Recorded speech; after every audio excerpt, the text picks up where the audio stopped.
Morning students. Chapter चल रहा है हमारा financial statements of a company and we are discussing what format of balance sheet and its items. Previous working day we have covered up equity and liability side of the balance sheet, and today we are going to discuss asset side. So asset side contain two major heading. One is non-current assets and it contains 5 subheadings, and second major heading is current assets and it contains 6 subheading. So turn by turn we are going to discuss each and everything. So let's start with first item is non-current assets. ये हमारी side के अंदर पहला major heading है। इसके अंदर सब heading आता है फिक्स्ड एसेट्स, और fixed assets itself contains 4 item. कौन कौन सी?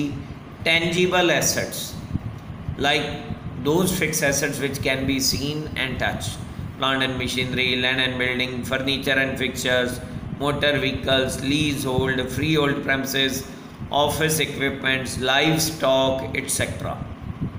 इसके अलावा सेकंड आता है intangible assets like goodwill, patents, trademarks, copyrights, computer softwares, mining rights, recipes, formulas, you can say license and franchise etc. इसके अलावा आता है कैपिटल वर्क इन प्रोग्रेस। ये थर्ड आता है फिक्स एसेट के अंदर सब heading semi finished goods, semi finished tangible assets. तो बिल्डिंग अंडर कंस्ट्रक्शन है तो यहाँ आएगी, ठीक है। तो कोई भी टेंजिबल फिक्स एसेट्स अभी अंडर कंस्ट्रक्शन है तो वो इसमें आएगी बेटा। Next intangible assets under development, तो इसको हम बोलेंगे सेमी फिनिश्ड इनटेंजिबल एसेट्स। तो अभी भी कोई इंटेंजिबल एसेट्स कंट्रैक्ट अभी पूरा कंप्लीट नहीं हुआ, अंडर प्रोसेसिंग है, it will be included there. इसके अलावा नॉन करंट एसेट्स के अंदर पहला सब हेडिंग था फिक्स एसेट्स, अब दूसरे सब हेडिंग की बात करते हैं नॉन करंट इन्वेस्टमेंट्स। तो basically non current investments include what?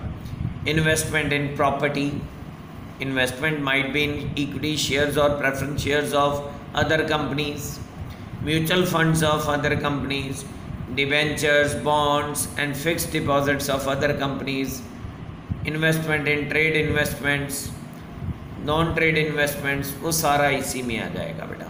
किसमें? नॉन करंट इन्वेस्टमेंट्स के अंदर।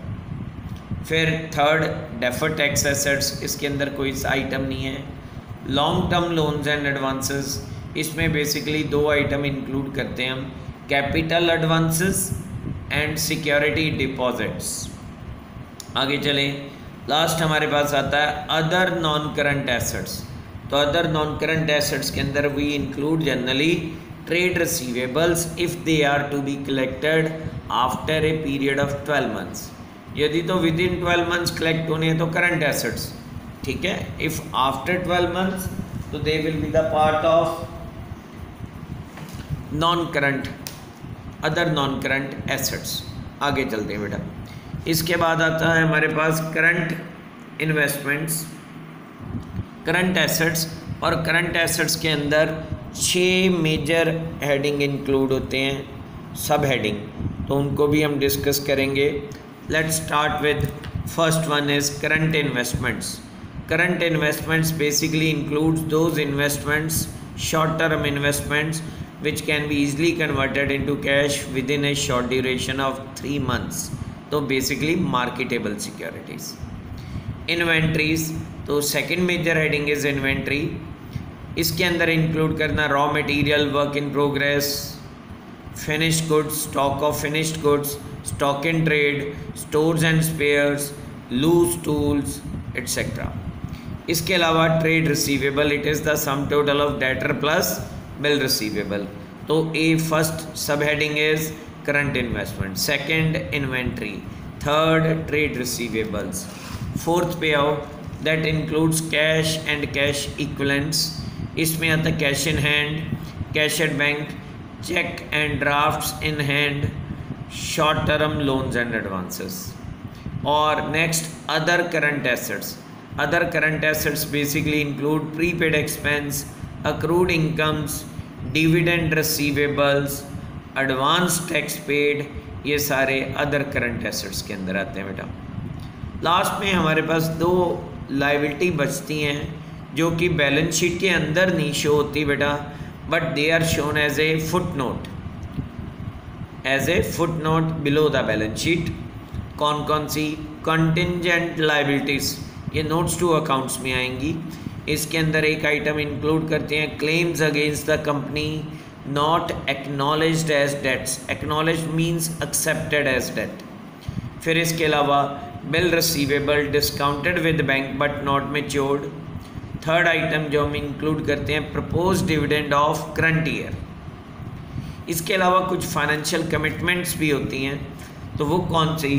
Estimated amount of contracts remaining to be executed on capital account and not provided for, तो ये कमिटमेंट्स के अंदर। और एक last uncalled liability on partly on shares and other investments partly paid up.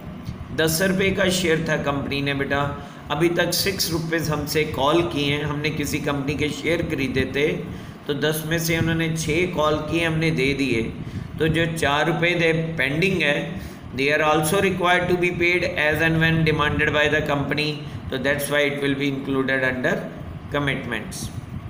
Getting बेटा?